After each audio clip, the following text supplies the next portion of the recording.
Good evening. The theme of this virtual conversation is to look at the space of disruptions in concern and ideas and events concerning the Igbo, and looking at disruptors of either Igbo descent or disruptors in the Igbo in Igbo culture. Okay, so it's my pleasure to have this conversation with you. It's a real pleasure to be chatting to the Honorable Dr. Chief Nze Ndi. Thank you, Obi. So this is a conversation. It's not a question and answer. Okay. Absolutely. So Absolutely. The reason I was asked by Igbo Conference, to have a chat with you is because the area of work that you engage in is an area that I love, I am quite conversant with, and I'm lucky to have seen more than 90% of the things that you have brought out.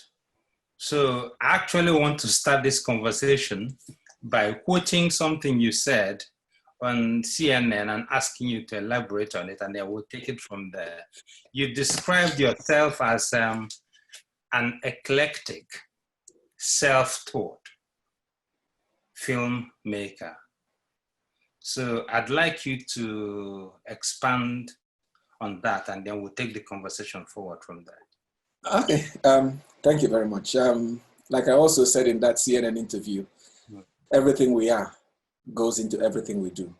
Yes. And the more varied, the more diversified your skills and your background are, the better you'll be at whatever you decide to do in the end. Yes. So my journey to becoming this niche international filmmaker that I am has been a long one. Yes. I wouldn't use the word dabbled, but I have touched different aspects of endeavor, and I've taken something from those endeavors to better myself, to make this man complete. I started from an experience in the village where I started living from age 10 when we left Lagos and moved to the village. And in spite of what I would consider a privileged early life, I experienced the nitty-gritty of village life. I absorbed myself in it, and I mopped up everything, the good, the bad, the ugly, but mainly good. And I took that experience to University of Nigeria and Nsukka, where I studied theater arts. And after theater arts, I played football, which is how the very confused background came about. I played professional football for Rangers International of Enugu. And supporters of Rangers will be very glad to know that I served Yes. under the banner of Rangers for a year. And then I came to the UK purportedly to play football, but that didn't work out. But thank God that I have a degree. So I had to make a call between practicing theater arts or retraining myself for the screen, which I had no experience or no training for. So I chose to retrain myself as a screenwriter, as a screen director, and all whatnot. Yes. But as I worked my way to become professional in that sector, I needed to have a certain standard of living. I have a family, nuclear and extended, Yes. that I couldn't give excuses to, that I'm trying to work my way up in an industry. So I thought about a profession that would allow me the time to still grow as a filmmaker, but would guarantee me a certain quality of life in the interim. Yeah. And maybe because my twin brother is a lawyer, law beckoned. And I went ahead and did an LLB And I practiced law side by side, making films up until 2006. From 2003 when I qualified as a solicitor. Yes. And in that time, I felt, there was no need to continue to be this jack of all trade and master of all, that I needed to focus. And I turned my attention to film. It was hard at the beginning, just like everything else in life. Yes. But with persistence, with working smart and working hard, I have found fulfillment. And I think that is the most important thing that I found in this line of work. Fulfillment and satisfaction that most people would probably not find in what they do for a living. Okay, when I spoke about disruptions and call you a disruptor, it's just, for me, disruption is a way of thinking. If I bring it down to you, I remember watching your movie, Onye, in the cinema when you did the premiere. And I remember when in a scene in the movie where somebody is shot with a gun and it's frozen and it does a 360. Now, prior to that, we'd seen it in Matrix. And what's the other movie? Crouching Tiger, Hidden Dragon. But this is the first time a Nollywood filmmaker was using such a technology. So it was disruptive space, for me. So when I call you disruptor, I want you to understand what it means. This pioneer, a pioneer is a disruptor. Okay? So I was simply thinking like a child. With children, everything is possible. Yes. Which is why, as filmmakers, we never grow up. Because if we grow up, we would not make one film. Yeah. Because if we think like accountants, I'm sorry, it wouldn't add up, if you know what I mean. So I was simply being a child in saying, what if? Yes. What if? Okay. And then I did the research, and it meant having 50 cameras. Yes. And I know a source, a camera rental place that could give me 50 cameras at not very huge price. So I went and got 50 cameras. And the day I brought the cameras, James Costello, who was my director of photography, was very angry. Yes. He said, where did I get money to rent 50 cameras? And I haven't paid him $1 billion. That we are wasting money. Yeah. And I said, no. I value people that work with me. I give them the best that I can in terms of remuneration and reward. But I like to put the money on the screen. So if my budget is £100, I like to put £80 on the screen so that somebody watching it will see the £80, not something that I paid somebody who has simply walked into the sunset. Yes. So we attempted it. We had challenges, because you needed a kind of controlled environment to do something like that. Yes. And here we were in the middle of a pub, trying to achieve what Matrix achieved in a big Hollywood studio. Yes. But like every film is a learning curve. Yes. That film opened my eyes to a few things and nudged me gradually towards a better filmmaker and a better person. Yes, and then using a drone, and that will be done. Yeah. The drone. The stories are about not just a drone, but a tracking drone. Because he was following the character of Ramsey Noah as he was jogging. Yes, I actually started using it in Onye because in the church, I actually used it in a church. We flew the drone interior. And the same bunch of guys that came from Newcastle to fly that drone went with me to Nigeria in 2014. Yes. And I wasn't shooting a particular film at the time. I wanted to get some library establishment shots because drones were becoming more popular, but I wanted high quality, cinema quality drone shots. And they were the ones filming for Barclays, for the Premiership in clubs. So they had the experience of filming at very good quality, and the flying is excellent. So I took them to Lagos, and we were filming, and I was arrested.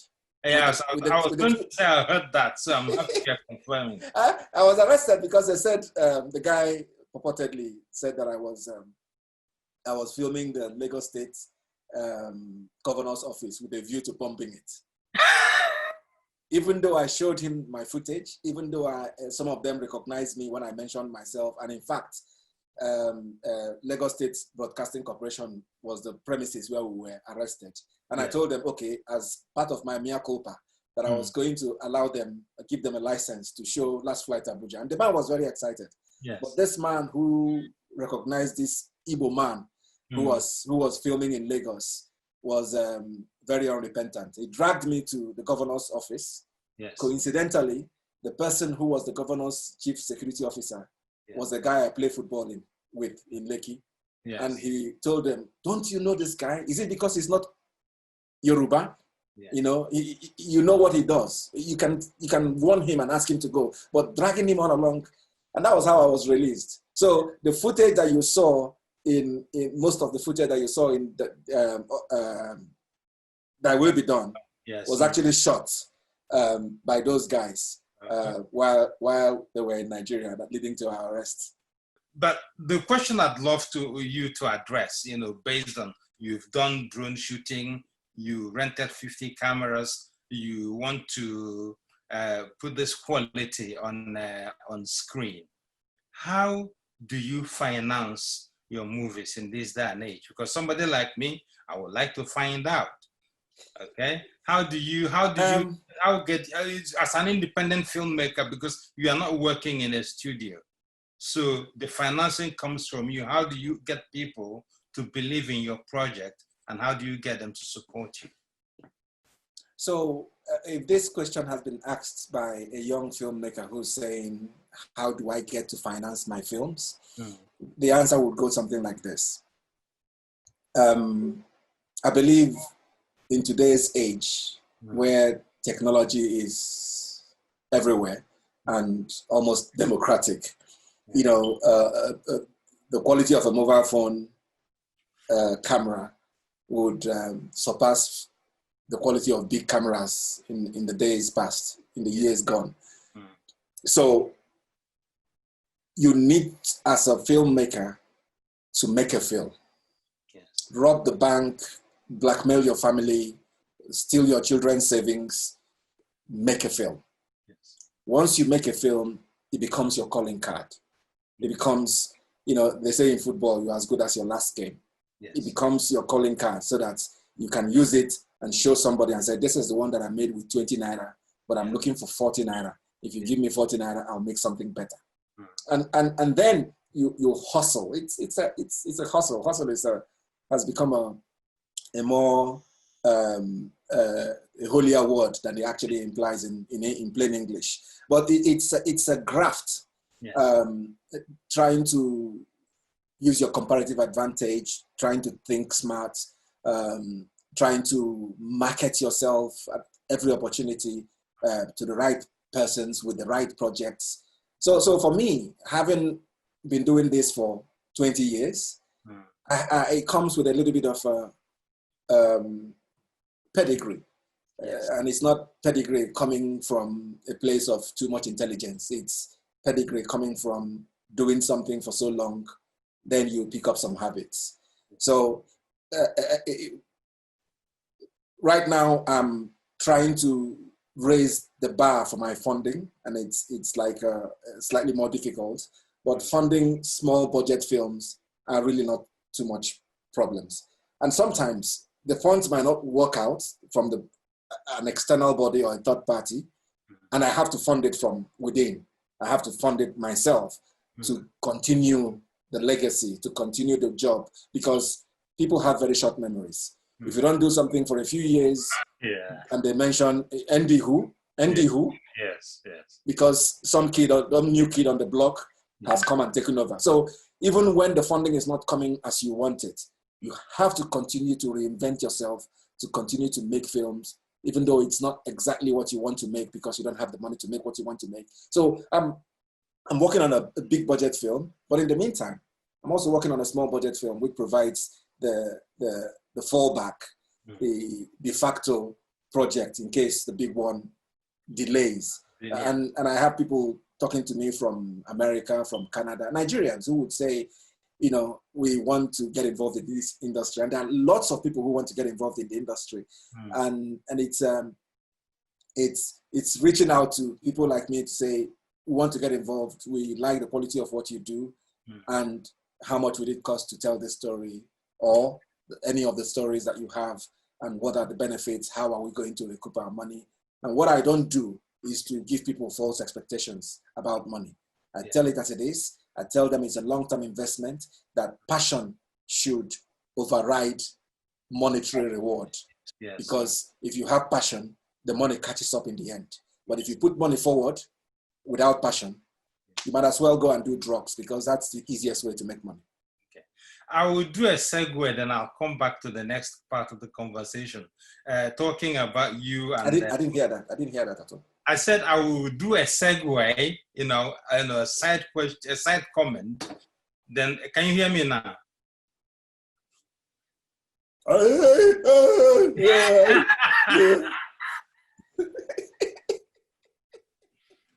Awesome. I want to mention something, then I'll come back to what you address, what you just said. Yvonne and I, incidentally, had the pleasure of meeting your former governor at one of your screenings that we were done. Ruptures, Okorocha. Yeah, because we was at the BFI. I think it was that will be done. It was that will be done. Yes, and we also saw the Sama of Bini King. Bini. Yes, so I would believe that knowing people like that would not be a bad thing, for a filmmaker who has a degree. No, like I said, success has too many senior brothers. Yes. So long as you're doing well in what you're doing, people would want to identify with you. Yes. So Rogers was in town for something else, and they told him that somebody from his local government, which I am, was doing something, and it was at a BFI. It was a big event. Yes. And I got a call to say the governor would like to come. And I said, why not? Yes. As for Chief Igbenedion, I was planning on doing a biopic on his life at the time. Yes. So we were in very advanced conversations, and I invited him to come and see, how we work. Yes. Eventually, that project did not happen, but he's an old Oga of mine and somebody that I respect very much. But I don't leech on people. I think maybe that's why I'm probably not living in Malibu right now. Yes. Money is important, but it's not the be all and end all. So I don't go out to hustle people for money, and then maybe spend half of it on a project and pocket the rest. No, I plow everything, blood, sweat, tears, into projects that I do. And I guess that shows. And I hope sometime the money would catch up. But Rogers, my governor, made promises. Let's just say I'm still waiting. The government is a senator now. Okay. Have you been involved at all with the Bank of Industry Nigeria and their film schemes? Okay. My association with, I try to explain to people that I actually live in the UK, but I work out of Nigeria. Yes. So I've had a decent presence in terms of the media. Yeah.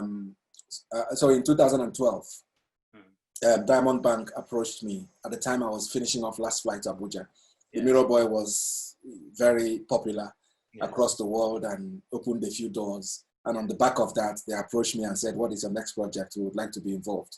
Yeah. And in the end, they became involved in Last Flight to Abuja as a premier sponsors. Yeah. But I had to shoot some scenes to kind of sweeten the deal. Yes. And it was a substantial amount of money, even in today's terms. Yes.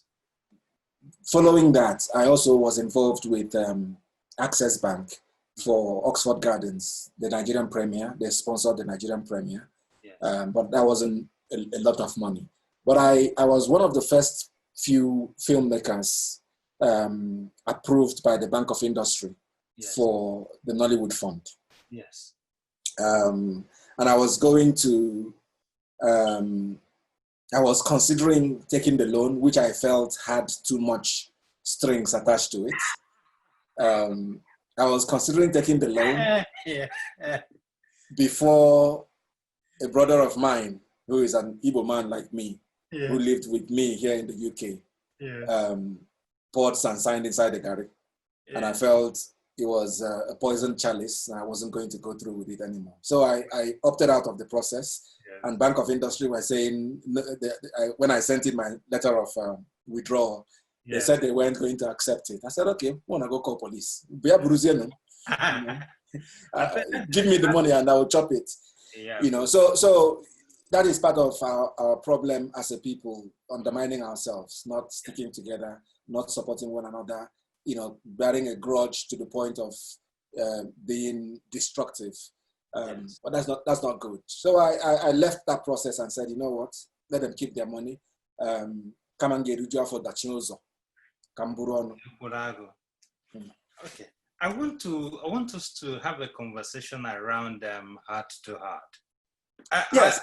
I mentioned before you got, you know, I told you about this film called Tangerine, shot by a guy called Sean Baker. I don't know whether you've seen it. No, I haven't. Okay. The famous, it's popular for two reasons. But the bigger reason it became popular was it was shot with an iPhone 5. Okay. Okay. Yeah. I heard about it. I actually saw the making of it. Yes. Yeah. The whole movie was shot with an iPhone 5. It was about people in the transgender community. Okay. So the reason he's a disruptor was because he was like the first independent filmmaker to do something like to shoot an entire movie. And earlier in the conversation, you spoke about, you know, it's not really being about the equipment, but about how it's used and getting the maximum out of what you're doing.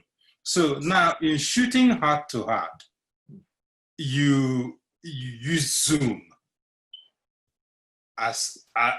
and you had your actors in two different continents. Yes. You know, yes. So basically, people are in lockdown, and you being a pioneer, a disruptor, you decided to use a lockdown to be creative. So others use Zoom to have a conversation or to gossip. You decided to make a movie. So can you talk about the process? What started, how did the journey start? Why did you get involved in it? And what has been the reaction since? Disruption is a strong word I keep repeating. Because what I was doing was... Okay, before you continue, during the lockdown... Hold on. Okay. Jesus said, blessed are the peacemakers, okay? A peacemaker is somebody who comes and sees two people fighting and he separates the fight. He disrupts a fight. So why is it strong?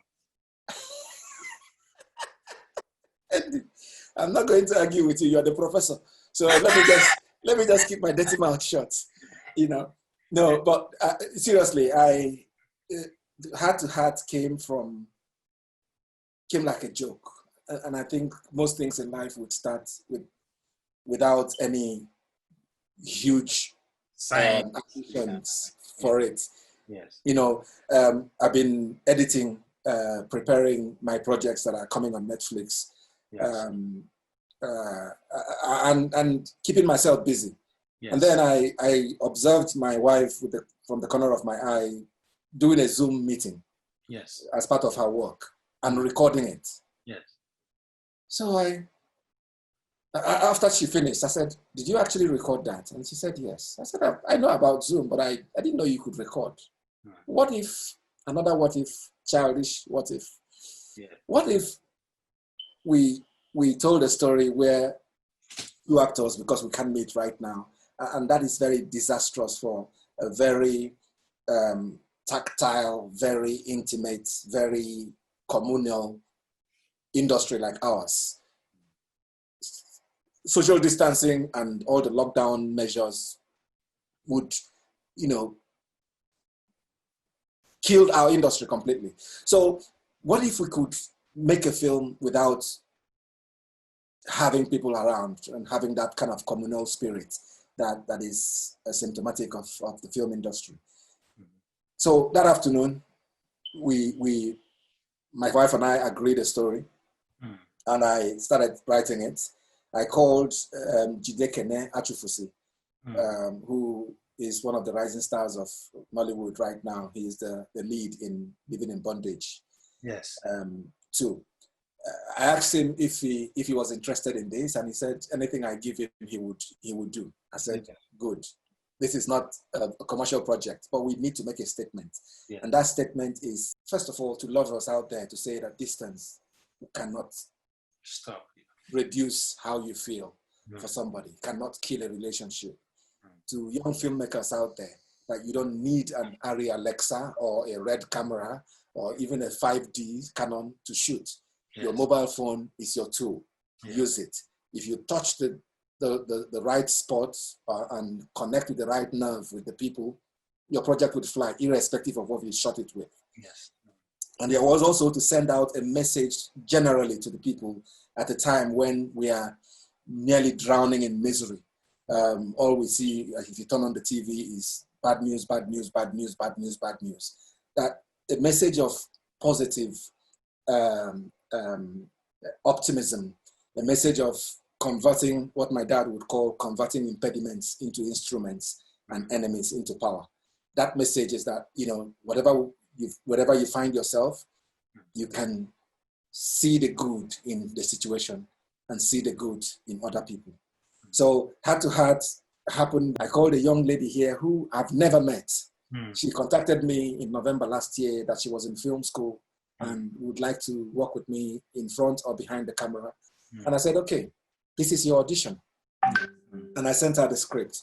And just like we're on Skype now, we are on Zoom now, I rehearsed them. I trained the young girl's father and the young boy's brother to be the cameraman with their phones. And I worked out the basic camera shots with them and how to keep their hands steady. I directed and told them what to do one day. The next day we recorded. 2 days later, I'd finished editing and adding music. And I released it on my YouTube channel. Obi Emelonye TV.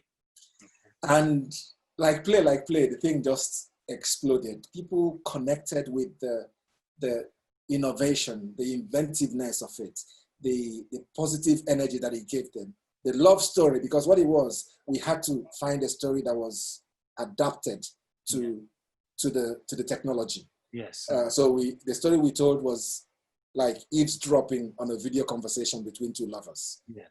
And that lent itself to the medium that we were using. And people was believable. So people were calling me and saying, is that a real video call? Is that a real story? Yes. But it's not. It's something made up. And I have an interview with the BBC on Tuesday about this. I was interviewed by the French news agency for France 24 last week. Yes. And all of a sudden, the world is just catching up and seeing sunshine and a boat of positive energy into the arm of the world. Yes, that's brilliant. And actually, I would to be great if you had done the making of. I don't know whether you recorded the making of it right from the scripting to the rehearsal, even if it means mocking it up and basically getting them and shooting the making of again, because I think that in itself will also be an amazing thing, for emergent filmmakers, to look at, to see the process you went through from when you adapted the idea to scripting, to teaching people cinematography, and then to directing it, I actually have the footage of all of that. And in my interview with Channels Television, that was played, and they looked behind the scenes to see the rehearsal, to see the process of talking to the young girl's father, who hasn't, he has a film credit to his name now. Yes. And the young girl, I think, performed creditably. I think she was brilliant. People are asking questions about her. Yes. now, I saw an interview that you did several years ago, and you were being interviewed with my other friend Niyi Towalawi. Okay. And Niyi said something along the lines, it would be a great thing, maybe if Obi shoots, I will be writes and I direct, or Obi writes and Obi directs and I write. And asked you, what do you think of that? And then you said, no, I work alone. Okay, that if did I say that? Yeah, that if Niyi wants me to come and work on his set, I'll come and work on his set. If I want him to come and work on my set, I'll ask him to come and work on my set. Because when you look at the credits for your film, written, produced, and directed by Obi Emelonye, you know, so so is it that you don't want to do collaborations with other filmmakers? Because I will actually add a second question to that for you to now talk about.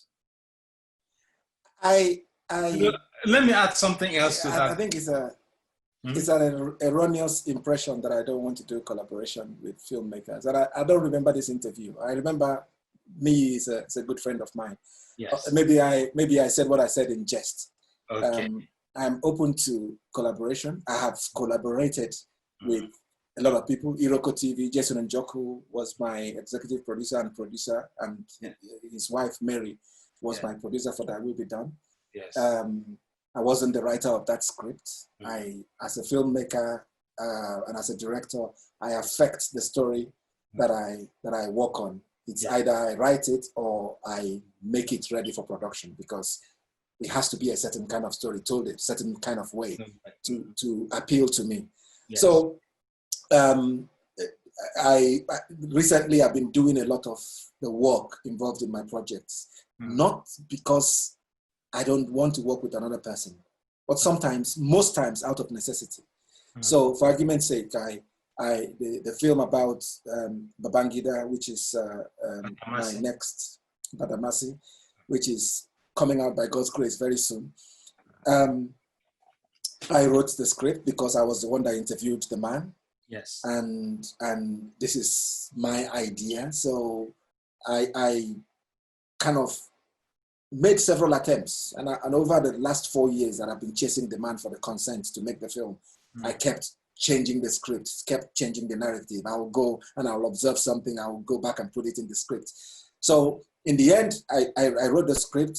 Naturally, I directed it. And because of, even though I have other producers on my projects, because of the commercial angle, the money side of films, yes, particularly outside of Nigeria, in the West, is handled by the producer. So I take producer credit on my films out of necessity, because I wouldn't want to discuss business. I have to fax something to Nigeria, to somebody who shouldn't be making that decision. So I give myself producer credit, even though I do production work. I am a producer on the project. So I take that credit out of necessity. So you find that I'm writer, director, producer. And because usually, starting from my earlier films, Mirror Boy, Last Flight, Abuja, I would always do the first cut of the film. Yes. And then I would send it out to a more experienced editor to finish the work. Yes. What has happened is over the years, I've kind of got better as an editor. And in working with this particular guy who works for Channel 4, who's an excellent film editor, I've learned a lot from him. So what he's no longer my editor. He's more like my post-production supervisor. Yeah. So I write, I direct, I produce, I edit, and then my post-production supervisor has a look at it and gives me notes. Yes. You understand? So if you watch the film, you'll say, this guy doesn't want to work with anybody, or this guy is greedy. It's not greed. Most of the time, I cannot afford to pay people, the right kind of people, because of the budgets that I have. And like I told you, that I like to put the money on the screen so that people will see it instead of paying it to somebody. So if it takes me, I'm not an editor. I can't cut quickly. I don't have fast fingers, but I can get there. Yes. And I tell people that no matter what kind of editor you are, that there is nobody who understands the project more than me. Yes. If I've written it, I've produced it, I've directed it, and I'm cutting it, then obviously I hold a strong position in the making of the project, and that position cannot be matched. Mind you, I don't get tunnel vision. You know, the tendency is that... I was going to say, don't you think there might be a flaw in that? You know, that having other eyes, you know, like the person you call your post-production supervisor, having other eyes that did not see it from inception, look at it in a very, very critical context and say to you, but again, I would concede that you know your audience. Okay. Audiences are mama chamacha. You can never know them.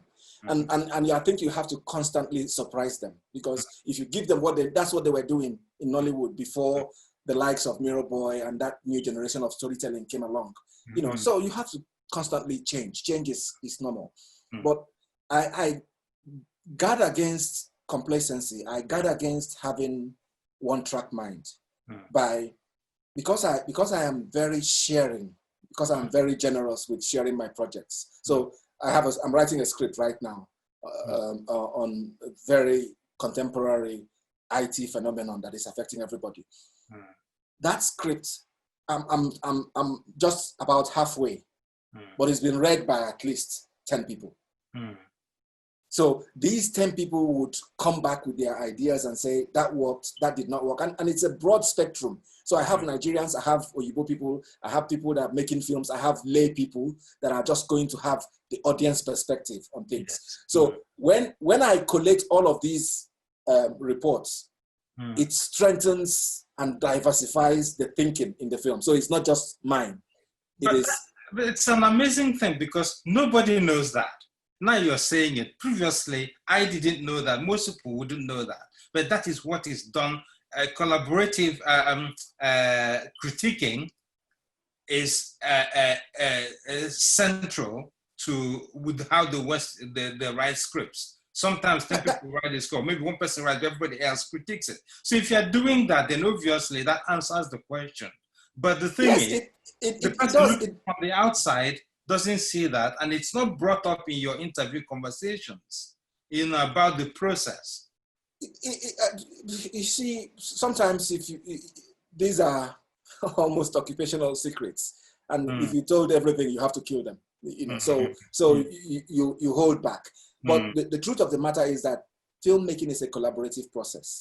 So the director takes credit for the film, in quotes, but in that work, he has the director of photography, he has the lighting guys, he has the whole artistic support team. Everybody gets credit in the end, but sometimes people only see those big credits. And you know, what I end up being is the head writer for my project. Even though something like Last Flight Abuja, I wrote it, and Tunde Babalola kind of was a script editor for it. You know, so I know that there's a risk, even though with constant practice, I'm kind of finding a formula to keep it fresh all the time. So with the directing, even though I take credit for directing, there are lots of people that work on it. As a producer, I take credit for producing, but there are also other producers. It's not just me that is producing. So in a way, I share the work, I share the credits, I pay people as handsomely as I can afford to. I don't owe them. Whatever we agree, we agree. But there is a personalness. There is somebody that wants me to direct a film would not want me to send my assistant. So there is almost a personal service that is being provided. Ownership. Yes. And that personal service is all part of the process of making the film. Yes. You are Obi Emelonye. Unfortunately. No, fortunately. Now, are you an Igbo filmmaker or a filmmaker of Igbo origin? And in answering that, what does that mean for you in terms of your worldview as an artist and as a human being? Identity. Who are we? I think, first and foremost, I'm an Igbo man, a very, very proud Igbo man. I am Nigerian, I'm British as well, but I define myself as an Igbo man. I have a deep spiritual connection, a deep cultural orientation as an Igbo man. Like I told you, I grew up in the village and I immersed myself in everything cultural. Knowledge, performance, myth, history, and oral tradition. So do I put a stamp on my forehead and say I'm an Igbo filmmaker? No, but my name states who I am. A lot of people call me Obi Emelonye, which is not my name. My full name is Obi Emelonye. Yes. You can imagine a child being born and they raise him up by the legs and look at him and say, Obi Dike. Yes. So it is a strong affirmation. I believe in names, the power of naming a child. So I guard my name so jealously. Yes. Some people in my position after 27 years in this country would have kind of anglicized their name so that it doesn't cost the white man trouble to pronounce. Yes. Call it anyhow you like. I'll correct you. But my name is Obi Emelonye. I have an English name because when we were born, in those days, if you didn't have a church name, they wouldn't baptize you. Yes. So I have an English name, but it's only seen in my certificate, in my passport, and in my official documents. To the rest of the world, my name is Obi Emelonye, and that defines me. It says I am Igbo man of Nigerian extraction, and I am proud. Yes. Okay, brilliant. Now, I want us to talk. You mentioned in one of your interviews that you were born around the Nigeria-Biafra Civil War. Okay. And one of your first movies is called Echoes of War. Okay. I remember seeing that movie. I think it's actually your first movie that I saw. And what led me to it was when you shot the London Successor, I came with a friend of mine. You know everything. What's your problem? I came with a friend of mine. Did you write me in your thesis? Yeah. I was supposed to come for the premiere, but somebody I know very well died. So we had to go to the man's house. And by the time we got to the premiere, it had finished. And then we met, I met Razak Adoti. And Razak had come to see you because I think he wanted to work with you. But I don't know whether he ended up ever working. No, he didn't. Nothing came of it. But he was excited about seeing the London Successor. Okay, and films like London Successor and Echoes of War introduced Tony Monjaro to a lot of people. And then you've kind of had this Martin Scorsese, what's this guy, the young man's name, the actor? Leonardo DiCaprio. Yeah, their relationship. Yeah. Because most of the things you do, Tony Monjaro props up in it. He was your pilot in, Last Flight to Abuja. But I want us to look at Echoes of War. And the reason I want us to look at that has a lot of facets. One of the things you said was you started making movies and then you decided to go and do some short courses on the production processes so that basically you were enhancing what you were already doing. You had your background in a learning stage at the University of Nigeria, Nsukka, right? Yes. Yeah, and then you started making films. I don't know whether Echoes of War was your first big movie or the other one. Echoes of War was my first breakout film. It was distributed in UK cinemas, Picture House cinemas, 25 Picture House cinemas across London, yes. which was a thing at the time because no independent film gets that kind of luck. Yes. So it was distributed also on DVD through HMV, Blockbusters, mainstream. So it did well. So in a way, it was the project that announced me as Yes. this small-time African filmmaker who's trying to tell African stories that connect with the world. Yes. And Echoes of War is a I'm a war child. Yes. And I reflected in writing that script on the aftermath. Yes. On the aftermath of war. Yes. How lives are truncated and how lives are destroyed. And also how we can find some positive in all of that madness. Yes. Always there is this twist of positivity, this deep spiritual connection with the chi that I explore in my work, that I'm really proud of. Yes. Okay, now that leads us to your big project, Miracle. I've heard so many things about how Mirror Boy came to be, because Mirror Boy was big. It was big. Okay. It was blessed. It was blessed. It wasn't big. It was blessed. Yeah. No, it was big, and I'll tell you why. Like now, one of the actors in the movie is now the first lady of a country. Yes. Okay. Yes. So Fatima Jabba Bio. Yes. Okay. Bio. Yes. Yeah. And then you also had the excellent Genevieve Nnaji in the movie. And then, so it was big. And the reason I say it was big was the first time, again, okay, we're not going to call you a disruptor. Can we call you an innovator? Anything you like, so long as it doesn't come from my mouth, anything you like, call me. Because I drove to Finsbury Park in North London. No, it was Leicester Square. Empire Cinema, Leicester Square. No, hold on. I saw a poster, a billboard, talking about a Nollywood movie. We associate movies, big movies, with billboards. I saw Mirror Boy on a billboard on Finsbury Park in North London.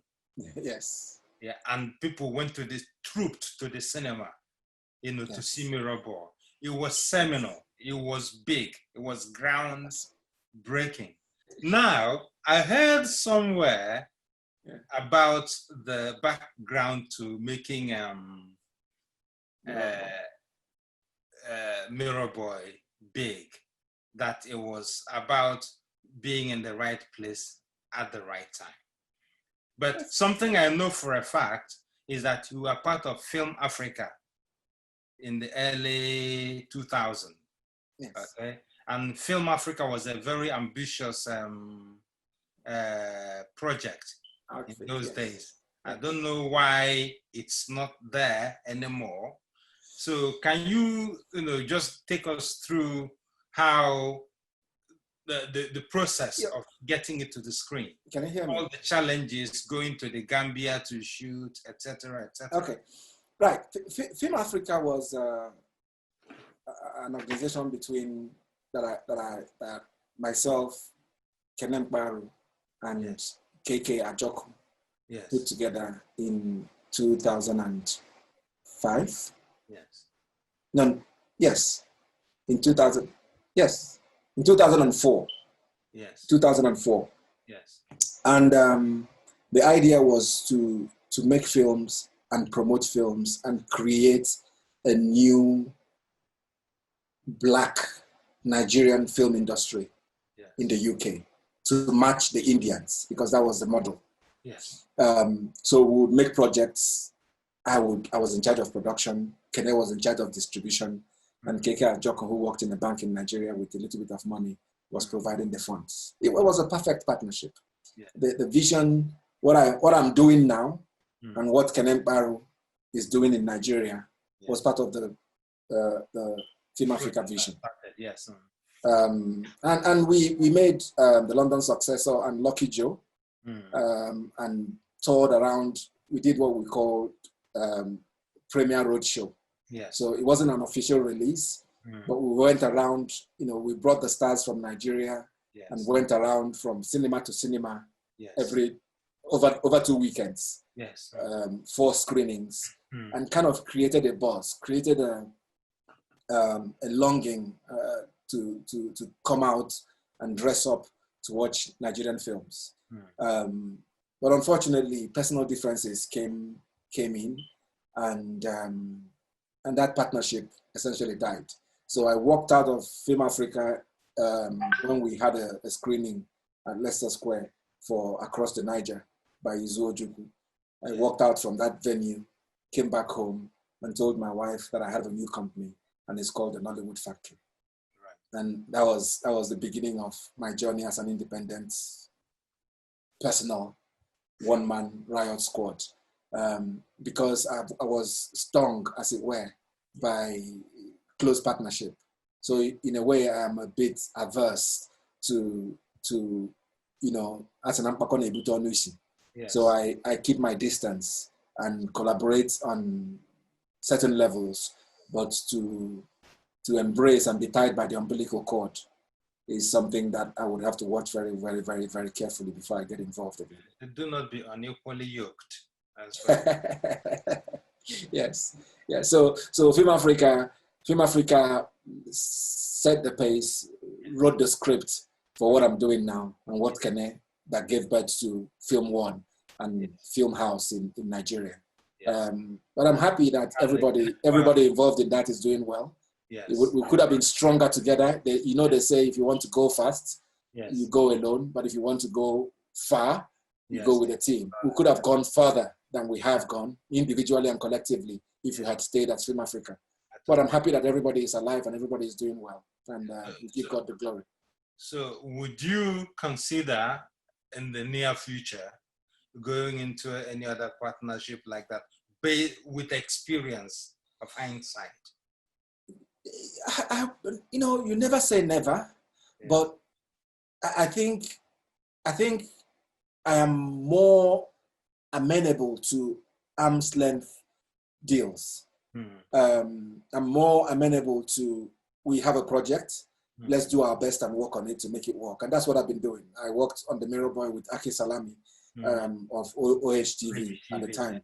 Yes. And Aki provided what UK Film Council could not give me for 3 years of being with them.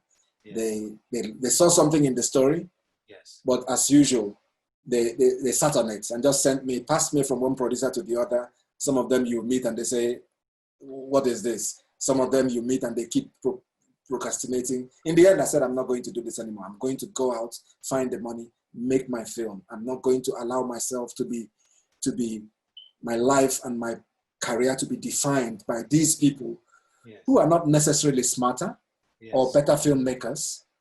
They're just privileged. So I'm not going to allow them to define me. I'm going to step out of that environment, gravitate more towards Nigeria. It is better to be a big fish in a small river than to be a small fish in a big river.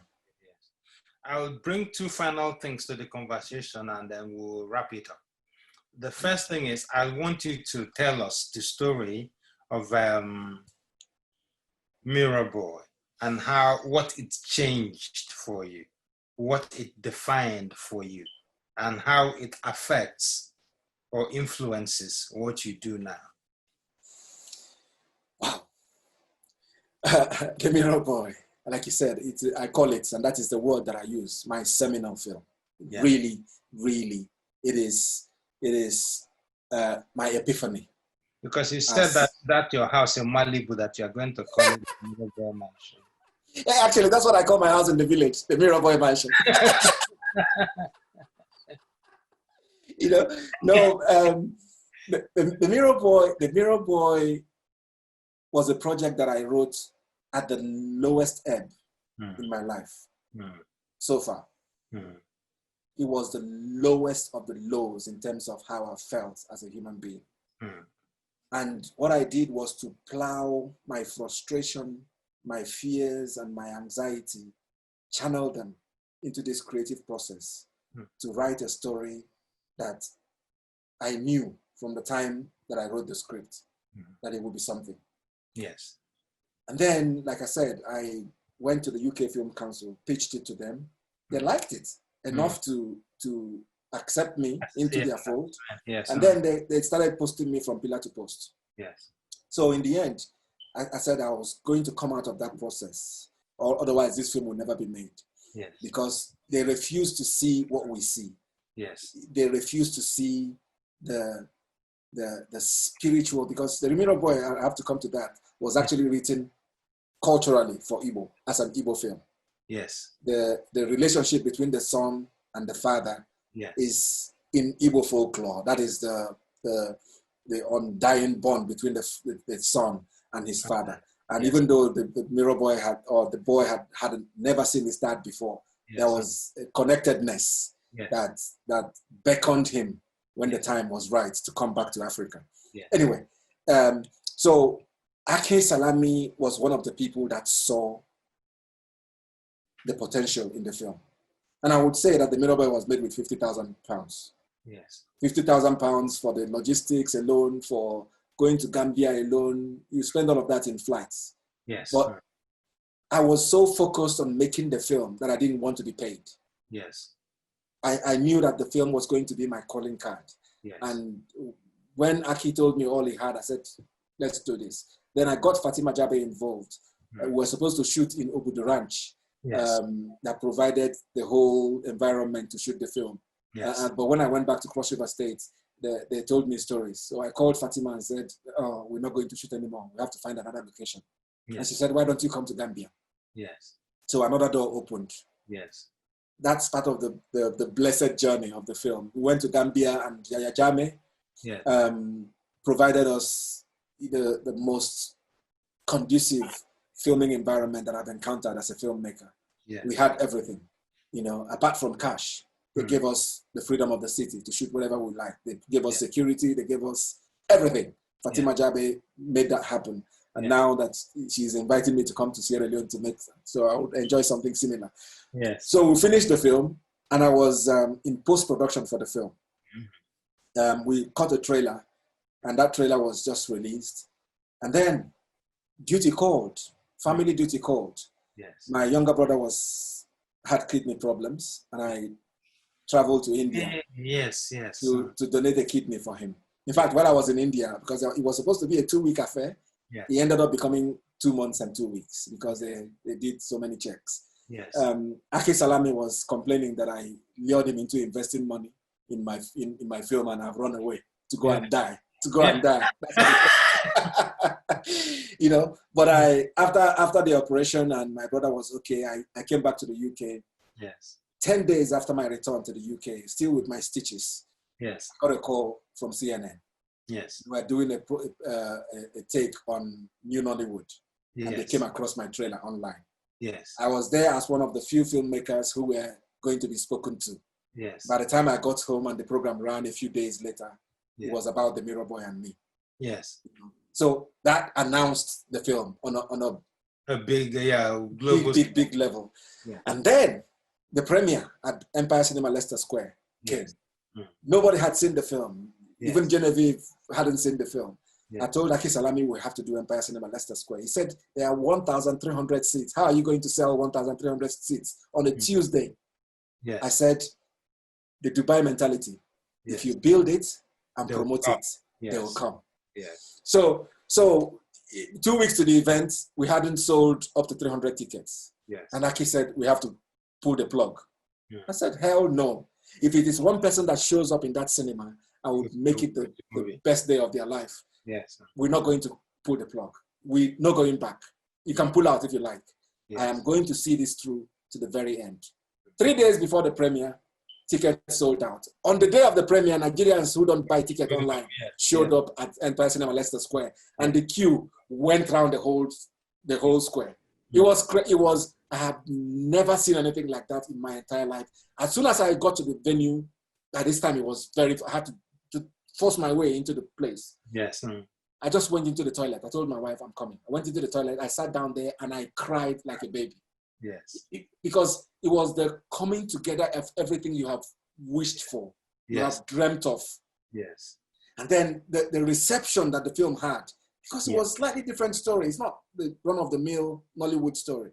Yes. The reception was excellent. Yes.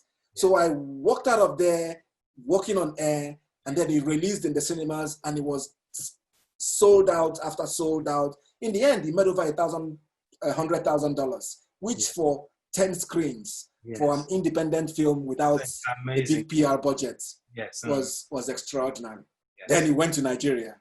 Yes. And every award ceremony, it had 10, 12 nominations. Yes.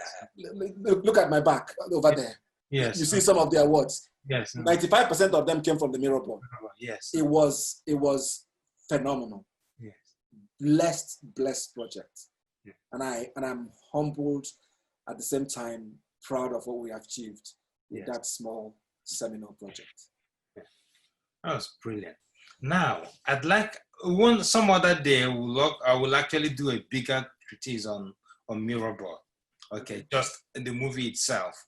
Okay. That would be. So we'll look at the psychology of it, the script, how you wrote it, why you wrote it, how you shot it, and everything that has to do with it. Okay? Yes. But now I want us to talk about Onye.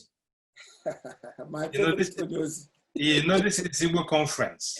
Igbo. Okay. Igbo. So first of all, I nekenege maka you gave Onye to premiere at Igbo conference.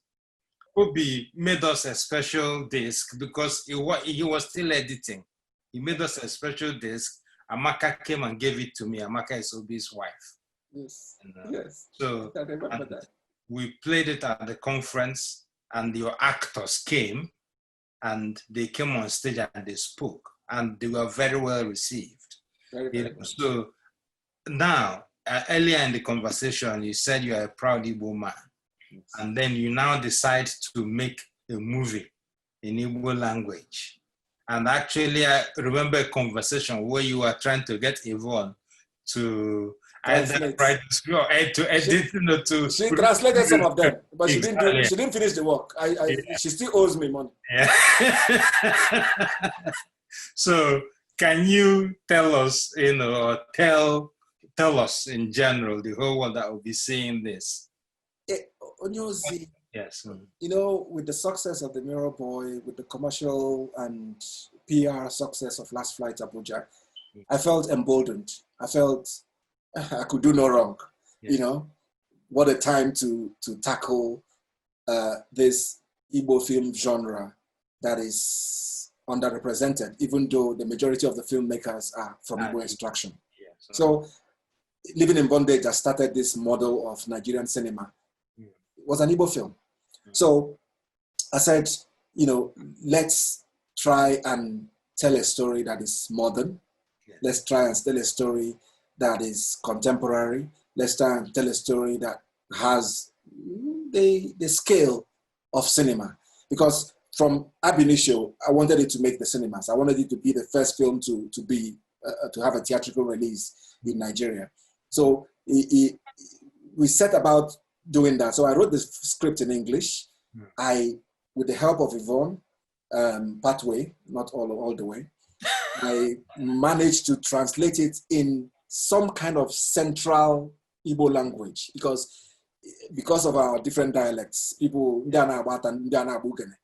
So we wanted a kind of, people's tongues would always show in these things, yes. But at least everybody would understand. Yes. Everybody. Yes. So the translation was, great effort was put into translating, and I ensured that most of the actors followed the script word for word, including Oke, who had the tendency to ad-lib. Yes. So we kept within the structure of the writing. And what we produced shocked me. It was a deep spiritual comedy that made people laugh, made them think, and opened their minds to the psyche of the typical contemporary Igbo man, yes. Who's very proud of his achievements, who's very ambitious, who's very entrepreneurial, who's very enterprising, who ultimately becomes very successful. Yes. So, Onye went ahead to be the first Igbo film to be released theatrically in Nigeria, the first Igbo film to win an AMA award, the first Igbo film to win an AMVCA award, the first Igbo film to show on Netflix, and only Igbo film to show on Netflix, and only Igbo film to show in the cinemas in Nigeria. Disruptor. Okay, innovator. Market breaker. In a positive way. Yeah. No, you know, when every project has a life of its own, you make it, it's like a child. You give birth to the child, and their destiny will take them, through your guidance, will take them where they need to be. Yes. Onye just, you know, achieved decent commercial success, and went ahead to go on these runs and win these awards and win these accolades. And it was the first film to show an Africa Magic Igbo. Yes. Africa Magic launched their channel with it. Yes. Yes. He has been voted in some quarters officially as the best Igbo film of this age. It's and once again, I'm trying to make another Igbo film. It's yes, I'm working on it. The script is exclusive. The script is ready. Yeah. The script is ready. It was a story written by my Igbo sister, Chineme Megara, who lives in Wales. Yes. A book called The Day Must Come. Okay. And I've adapted the book for film, and it's going to be shot predominantly in Igbo language. London, Nigeria. We start hopefully. It's all been cast. Yes. We start hopefully in September. Yeah.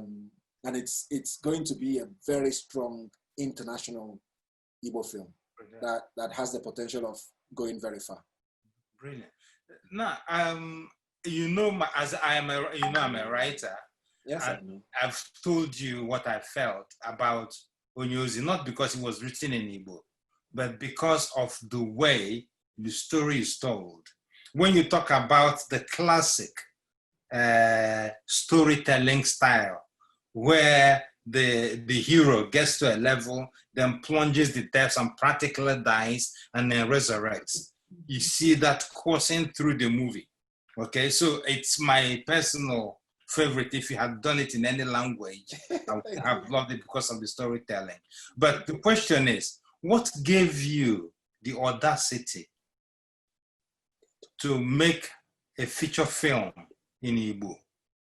Because the reason you mentioned that the fact that most filmmakers, most people in the industry are Igbo, but nobody makes films in Igbo.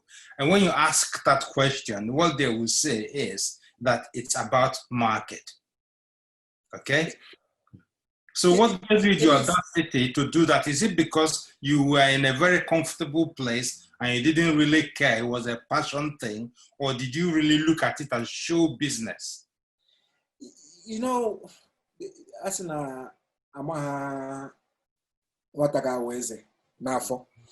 know, it's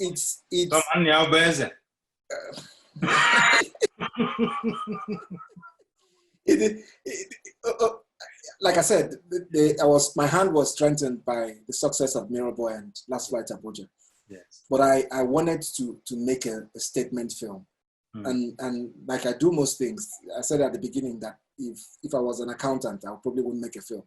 That's why accountants don't make films. Yes. Because they overanalyze. Yes. But there is a bit of stubborn optimism about the life of a filmmaker. They see 1 + 1 is 11 and not 2. You know, and that level of extrapolation is what you need to do to convince yourself to spend the money, even though you don't know where it's going to come back from. So would I call Onye a smash hit, successful, financially successful film? Maybe not. But has it earned its dollar? Has it advanced the brand? Has it kind of glamorized the speaking of Igbo language by getting some Igbo people to speak it too? Yes. Has it entertained people all over the world? It has achieved all of those things. So sometimes, I think in the journey of life, some projects will bring you money, some projects will bring you satisfaction, some projects will bring you fame, yes, some projects will bring you accolades. Onye fulfilled its purpose, and I have absolutely no regret making it, which is why I'm going to make another one. Yeah, okay, that's great. Now, you make films for a living. You jettison law. You jettison everything. Yes. Pata. You know, so now in the new normal that we are facing after COVID-19, where do you see your business, your profession going in terms of distribution, in terms of finding funds for productions, in terms of basically every aspect of making a living out of film? I was asked that question recently, and I said that the filmmaking terrain will not change very much. It would still be a communal, interactive affair. You will still need people to come together to make a film, even though you have the option of using the Zooms of this world to bridge distance when it becomes a problem. But essentially, filmmaking has survived many technological developments and doesn't change overnight. So it would remain essentially what it is. But the monetization of film has already considerably changed and is about to face further upheavals. First of all, free used by monetizing method used by Facebook and Google is like the new norm. And in compliance with that, I started an online channel on YouTube called Obi Emelonye TV, where I am trying to grow an audience who are loyal to me. And that data would become valuable. And I look back with regrets, something I don't do very much, that if I had used the popularity of Last Flight Abuja, which went on to make some platforms in Nigeria who hoodwinked me and duped me, make them very popular. It was officially in 2013, the most watched film in Africa by Google. We have the certificate, so it was watched nearly 6 million times. And I was wondering if I had done that on my own platform, how many subscribers I will get on the back of it, and how I can now monetize those subscribers without charging them. It's a fairly, most people will understand how the YouTube monetization works. But I didn't do it. I was focusing on making the film and allowing other people to provide the other services. But they have shown not to have fidelity in doing as they say. So I have decided to start growing an audience, and humbly, because a lot of people said when I celebrated heavily about my first 1,000 subscribers, they said somebody like you should have 1 million. Why are you celebrating 1,000? I said every single person in that 1,000 is valuable, is respected and valued, and you don't sniff at humble beginnings. I'm one of them. Yes, and they are there not because I bought them, which I could have done. They are there because they actually support what I do, and it's valuable, and it's growing by the day. So that is one of it. The next one is that with the cinema in decline, because people are not allowed to go out, particularly at night in Nigeria and virtually everywhere in the world, the online platform has usurped the major role in terms of distribution, and with it, the major role in terms of monetization. So Netflix apparently had over 6 million new subscribers during the months of March, April, and May. And that, multiply that by what they charge on average for the subscriptions. And that is what is coming out of the grapevine. That is not the official figures, which I think should be more than that. More than that, yes. So all of a sudden they are awash with this money. They are as in a obodade ma urundeze. Yes. So all of a sudden they are benefiting from everybody else's problems. Yes. And with it, what I now said was that people who already have content would benefit from the boom that is going to follow. Yes. Because as the world restarts, as things get back to normal, people will want to get back to normal. People will need content. Yes. Platforms need content. Yes. Our networks in the UK here, Ben TV, and Younger TV, the ones remaining, they contacted me every day and said, we need content. I've given free content to Ben TV to support them. So you can watch my films every day on Ben TV, But Netflix remains the most important monetization channel right now. And thank God I have some content already on Netflix. Crazy Lovely Cool is there. Last Flight Abuja comes on the 15th of June. Mirror Boy comes on the 30th of June, 2020. So, and then we are in very advanced discussions for Badamasi, which I think is a big project coming. So I'm developing relationships with the biggest player in world cinema right now. Yes. And those relationships, even though they are not paying us well enough right now, that is not going to remain forever. No. And they're not going to say, oh, Obi used to make good films, go and call him at home when that changes. Yes. If you're not there at the table, you're going to miss out. So my aim is to remain relevant and continue to work and hope that when the tide changes, that I will be part of the beneficiary. Yes. I want to say thank you very much for this conversation. I want to say thank you to Igbo Conference, for making this possible. Hey, Obi, Igbo Conference was supposed to have held at your alma mater as part of its 60th birthday celebrations this year. Yes. You've been to Igbo Conference once, and I think it won't be a bad idea if you make it a regular occurrence to turn up, because I believe they will always have a platform for you. Like I said at the beginning of this, you're an innovator. We are proud of you. Thank you. And Onye jide ka oji n'ihe ọ na-eme dị mma. So Chukwu ga na-agọzi gị as you work, and not just build the Nollywood factory, but also impact and influence other people, either directly or indirectly through what you bring out. As part of my 50th birthday a few years ago, many years ago, I launched a foundation to support young filmmakers, and that is why I took the making of Crazy Lovely Cool to Nsukka, and the shooting of Badamasi to Nsukka, to use that platform to launch the careers of a few more people. You didn't insist that you come to Bida. Huh? You didn't insist that you shoot in Bida. Bida kwa? Yeah. Mina. Yeah. So elements of it were shot in Mina. Elements of it were shot in Lagos, but the bulk of it was shot in Nsukka because I needed to continue that empowerment. Yes. Because if you watch Crazy Lovely Cool, it has a lot of young students. Yes, I've seen it. So it's something. It's Oxford Gardens. Oh, you haven't seen it? No, I haven't. Just the. I'll send you a link to watch it. I don't have the right to show it online, so I would have released it. But I'll send you a link to watch it. Obi, thank you so much. My pleasure. Thanks. My pleasure. Thank you.